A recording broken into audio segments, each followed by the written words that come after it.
The topics that we cover in this particular series are the ones which are appearing in daily newspapers, how they can be beneficial for you to increase your knowledge, plus understand the topic and use these in any answer or any discussions or any other interview. Let us start with today's topics. Today's topics would include online gaming in India. What are the possibilities? How it is faring? We will deal with it. What kind of effects actually it has on the society? It will be also dealt with in. Then comes carbon farming. What is carbon farming? How can it be beneficial for India not only to reduce the climate emissions but also to drive its sustainable energy goal? Even actually free, the farming food chain from other things, how it can be helpful. Then comes third one, that is marine heat waves causing coral bleaching, part of our GS1.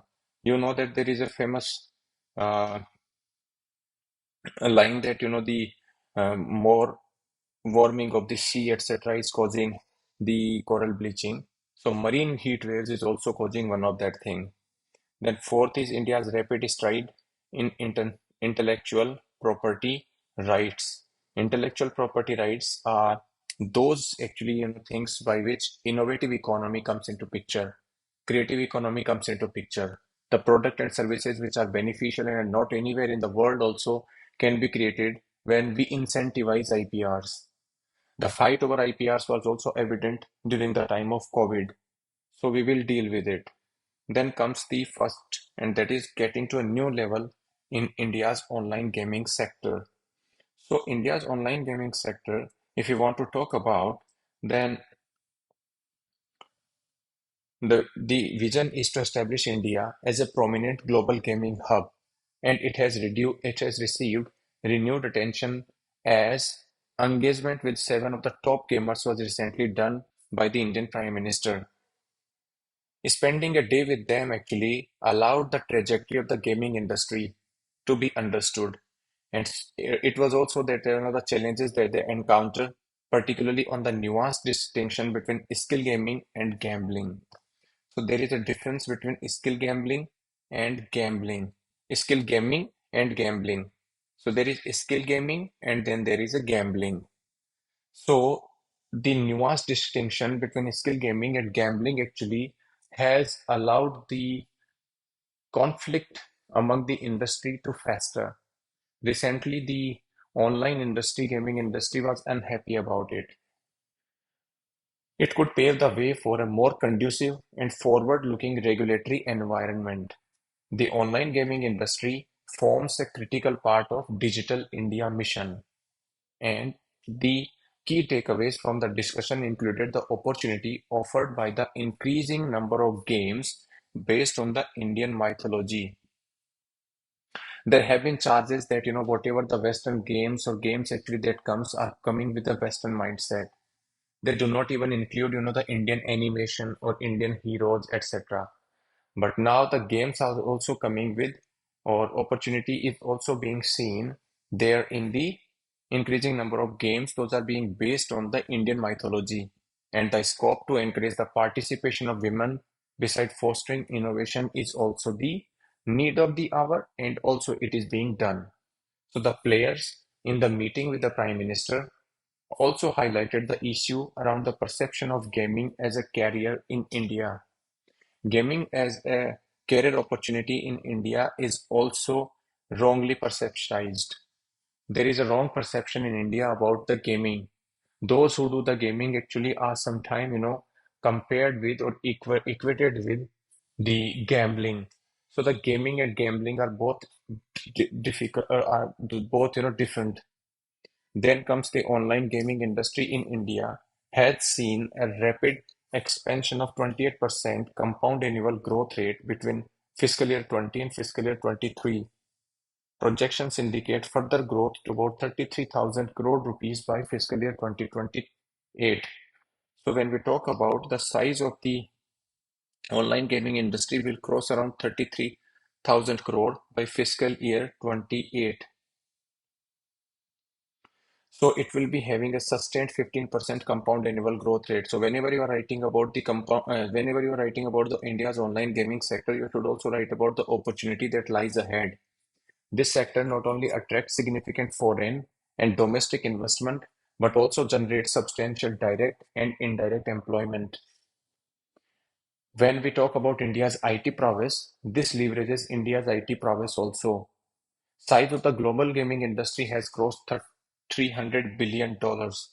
Size of the global gaming industry has already crossed $300 billion in 2021, more than the combined markets for the movie and music industry. The online gaming segment in India constitute 1.1% of the global online gaming revenues. So the potential for growth for the online gaming industry is that's why enormous. So when we look about it, we will be reaching somewhere around 33,000 crore rupees in fiscal year 28, our size of the online gaming industry, while the online gaming industry has already reached $300 billion somewhat. So when we talk about the $33 billion, it is somewhere around $5 billion, 33,000 crore rupees. So we would be reaching somewhere around $5 billion by fiscal year 28, while the online gaming industry across the globe has already reached $300 billion. So the potential is enormous. So online gaming industry is a multi-billion dollar opportunity for Indian startups. Also, it is an important part of India tech ed and goal of reaching $1 trillion digital economy. So $1 trillion digital economy, if we want to reach, then online gaming industry can be a very, very greater help. The sector has witnessed an array of positive developments, including the establishment of animation, visual effects, gaming, comic, and extended reality task force by Ministry of Information and Broadcasting. The identification of the Ministry of Electronics and Information Technology as the nodal ministry, the introduction of a series of regulations through the IT Guidelines 2021, and clarification around the ambiguity concerning tax deduction at source.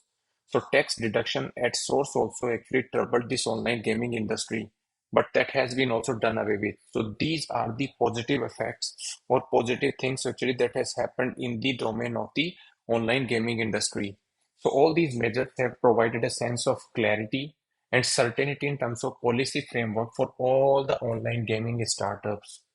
And it can go a long way in fostering innovation that is being powered by the young Indians. So the young Indians, those are creative and innovative, can play a very, very big role. Nevertheless, there are unresolved issues that require the attention of the government to enhance regulatory clarity.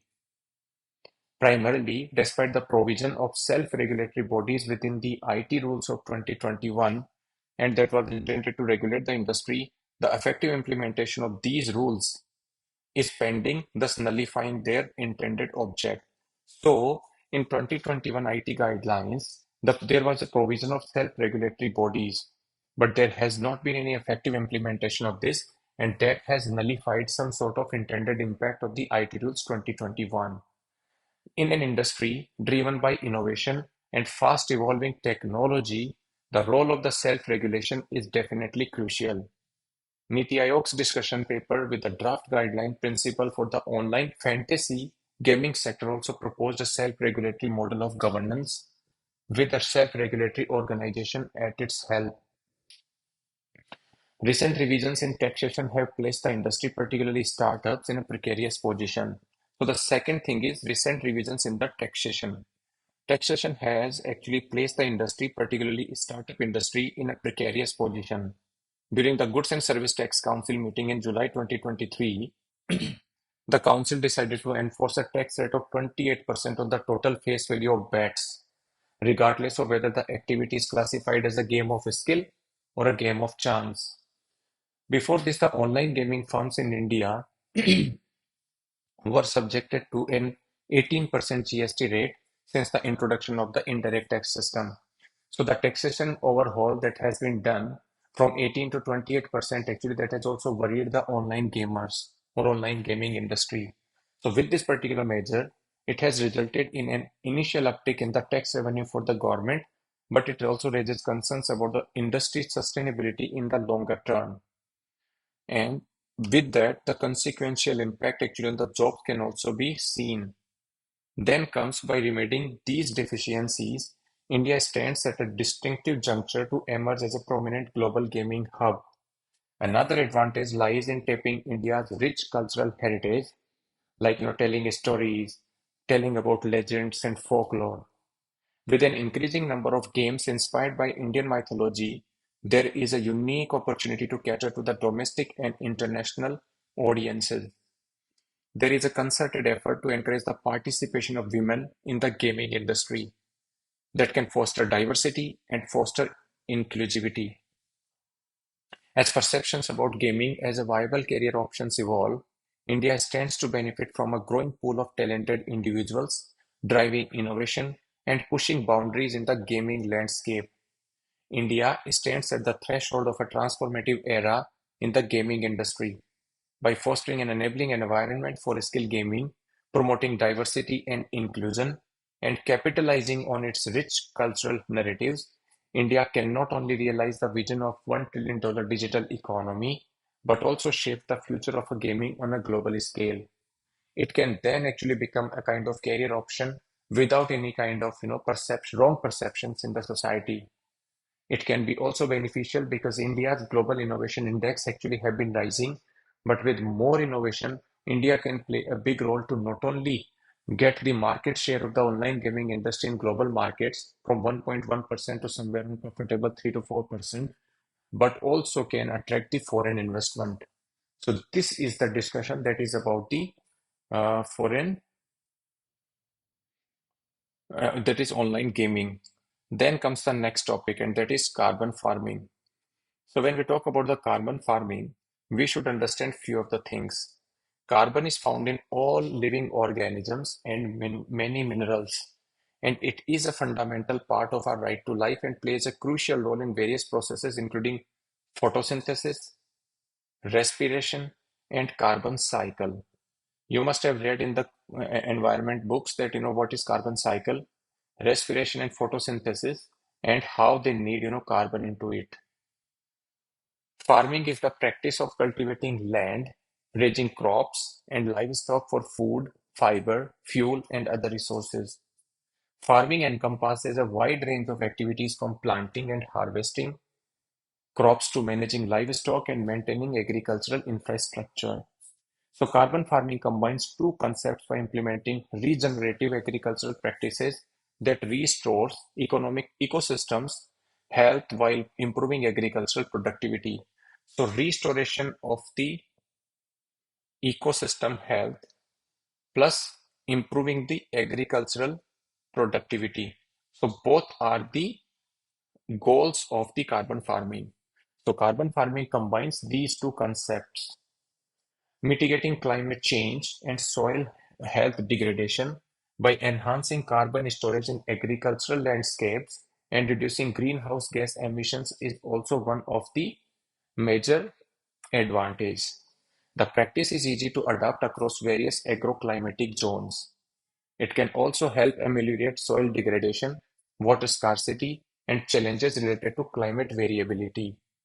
So, a simple implementation of carbon farming is rotational grazing. Others include agroforestry. So, whenever we talk about these are the examples. The simple implementation of carbon farming is rotational grazing. Others include agroforestry, conservation agriculture, integrated nutrient management, agroecology, livestock management, and land restoration. Agroforestry practices, including silvopasture and alley cropping, can further diversify farm incomes by sequestering carbon in trees and shrubs. Sequestration of carbon in trees and shrubs actually can help farmers diversify incomes because they will practice silvopastures and alley croppings. Conservation agriculture techniques such as zero tillage, crop rotation,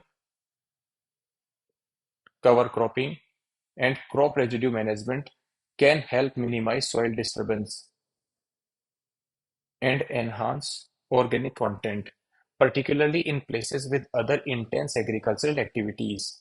Integrated nutrient management practices promote soil fertility and reduce emissions while using organic fertilizers and compost. Agroecological approaches such as crop diversification and intercropping. So agroecological approaches such as crop diversification and intercropping have benefits for the ecosystem resilience. Livestock management strategies, including rotational grazing, optimizing feed quality, and managing animal waste, can reduce methane emissions and increase the amount of carbon stored away in the pasture lands. So, what are the then challenges to the carbon farming? So, while carbon farming does offer numerous advantages or benefits, its effectiveness varies depending on multiple factors like geography, so the location, soil type, crop selection, water availability, biodiversity, farm size, and scale. So these are the factors actually that makes its effectiveness or impacts its effectiveness. Its usefulness also depends on the land management practices, sufficient policy support, and community engagement. Regions with the long growing seasons, sufficient rainfall, and substantial irrigation are best suited to practice carbon farming because they provide the best condition in which the sequestration of the carbon through vegetation growth can happen. In regions with adequate rainfall and fertile soils, the potential for carbon sequestration through practices like agroforestry may be particularly high. When we talk about the agroforestry, it is integrating trees and shrubs with crops. It's called agroforestry. Conservation agriculture is minimizing soil disturbance. It's called conservation agriculture. Carbon farming can be challenging in hot and dry areas where the availability of water is limited. And the water is prioritized for drinking and washing in those areas. So limited water availability can then hinder the growth of the plants and can restrict the potential for sequestration through photosynthesis. So sequestration is a definite need because carbon then will be utilized as a photosynthesis process, but where the water is limited, so the vegetation actually can get limited, and the sequestration possibilities can also limit the carbon farming possibilities. Practices like cover cropping, which require additional vegetation between main crop cycle, may not be viable due to the added water demand. Moreover, selecting which plants to grow also becomes crucial because not all the species trap and store carbon in the same amounts or in equally effective manner. Fast-growing trees and deep-rooted perennial grasses tend to be better at this task, but on the flip side, these type of plants may not be well suited to arid environments. Furthermore, the adoption of the carbon farming practices may require financial assistance for farmers to overcome the cost of implementing it. So some sort of initial, money or subsidy actually can help them. In the context of developing countries like India, small-scale farmers may lack the resources to invest in the sustainable land management practices and environmental services. So, while carbon farming holds a definite promise as a mitigation strategy, you see there are two strategies like one is adoption and another is the mitigation strategy. So carbon farming holds promise as a mitigation strategy. Addressing these particular challenges of the carbon farming can make it can make it very, very essential to realize the full potential in combating the climate change. So what are the carbon farming scenarios or schemes worldwide? So in recent years, the practice of carbon trading in agriculture sector has become important around the world. Initiatives like Chicago Climate Exchange and Carbon Farming Initiative in Australia demonstrates efforts to incentivize carbon mitigation activities in agriculture. The processes range from no-till farming to reforestation and pollution reduction. Initiatives like Kenya's Agriculture Carbon Project, which has the World Bank support, also highlight the potential. What is the name? Kenya's Agriculture Carbon Project, ACP. In Kenya, Agriculture Carbon Project is also being run with the help of World Bank. What it tries to do is it highlights the potential for carbon farming to address climate mitigation and adaptation and food security challenges. The launch of 4 per 1,000 initiatives 4 per 1,000 initiatives during the COP21 climate talks in 2015 in Paris highlights the particular role of the sinks in mitigating greenhouse gas emissions as the oceans and atmosphere are filled with carbon. So these are the things. When we see the opportunities in India, so climate change is a definite worry. So that's why climate resilient and emission reducing agriculture production is a definite need of the hour. Grassroots initiatives and pioneering agrarian research in India are demonstrating the viability of organic farming to sequester carbon. It can yield significant economic benefits with the potential to generate $63 billion in value from approximately 170 million hectares of the arable land. This estimates around an annual payment of 5,000 to 6,000 per acre for farmers to provide climate services by adopting sustainable agricultural practices. Carbon credit systems can also incentivize. Carbon credit system also can play a major role by incentivizing farmers to provide additional income through environmental services. Studies have also shown that agricultural soils can absorb 3 to 8 billion tons of carbon dioxide equivalent every year over 20 to 30 years. This capacity can bridge the gap between feasible emissions reduction and the indispensable stabilization of the climate. So carbon farming could also be a sustainable strategy to mitigate climate change and then enhance food security in our country. But scaling it up requires concerted efforts to address several challenges, including limited awareness, inadequate policy support, technological barriers, and an enabling adoption environment. Yet, promoting carbon farming is in India's interest to not only mitigate climate change while also improving soil health, enhancing biodiversity, and creating economic opportunities for its adopters. Then comes the next topic, and that is regarding coral bleaching and marine heat waves causing coral bleaching. So one of the factor actually that is emerging is this. So scientists at the Center Marine Fisheries Research Institute (CMFRI) have recorded an alarming situation of several coral bleaching in the Lakshadweep Sea owing to the marine heat waves. So tomorrow, if the question comes that the Lakshadweep island is free of coral bleaching, you should not do that. You should correct actually that this Lakshadweep island is also facing this, and it is happening because of the marine heat waves issue. Marine heat waves, when we talk about marine heat waves, these are the extreme weather events that involve prolonged periods of abnormally high temperatures. So when we talk about MHW, marine heat waves, then these are the extreme weather events that involve prolonged periods of abnormally high temperatures. These temperatures often exceed the 90th percentile of typical regional ocean temperatures based on the historical data. So this is you have to write in the definition. In Lakshadweep, the degree heating week indicator measures, which measures the accumulated heat wave stress, has surged above 4 degree weeks. So according to National Oceanic and Atmospheric Administration, this level of degree heating week poses a substantial risks of coral bleaching that can threaten the region's diverse marine ecosystem. Such heat stress levels signify a severe threat to coral health, leading to extensive bleaching, where corals lose. So, in the coral bleaching, what happens? The symbiotic algae is lost by the corals. Symbiotic algae is also known as zooxanthellae. It comprises their survival by depriving them of essential nutrients because if the algae are lost, then it can actually, compromise their survival by depriving them of essential nutrients. So marine heat waves and coral bleaching definitions you know. If the degree heating week continues to rise, reaching beyond 12 degrees centigrade week, then it could precipitate an unprecedented biodiversity crisis due to multi-species mortality. Then it also talks about actually that there are shifts in the ocean currents, and those are also leading to the unusually high water temperatures.